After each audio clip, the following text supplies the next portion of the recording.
অনুসারীদের বড় অংশ হবে ঈমান দুর্বল মানুষ, দুনিয়ার লোভে অন্ধ লোক, অনেক ইহুদি, অনেক নারী, আবেগ ও নিরাপত্তার কারণে। রাসূলুল্লাহ সাল্লাল্লাহু আলাইহি ওয়াসাল্লাম বলেছেন, একজন মানুষ সকালে ঈমানদার থাকবে, সন্ধ্যায় কাফির হয়ে যাবে। মুসলিম। দাজ্জাল থেকে বাঁচার উপায়। ১. সূরা কাহাফ। প্রতি শুক্রবার সূরা কাহাফের প্রথম 10 আয়াত পড়ুন। ২. দুআ।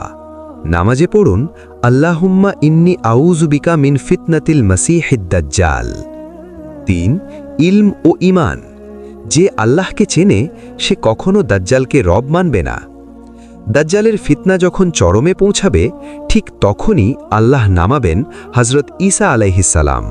তিনি দামেশকে অবতরণ করবেন এবং লুদের ফটকে নিজ হাতে দাজ্জালকে হত্যা করবেন। দাজ্জাল গলে যাবে যেমন লবণ পানিতে গলে যায়। সত্য বিজয়ী হবে, মিথ্যা ধ্বংস হবে। প্রিয় দর্শক, দাজ্জাল আসবে কিনা এই প্রশ্ন নয়, প্রশ্ন হল আমরা কি প্রস্তুত? আজ যদি ঈমান দুর্বল হয় তাহলে কাল ফিতনার সামনে দাঁড়ানো কঠিন হবে।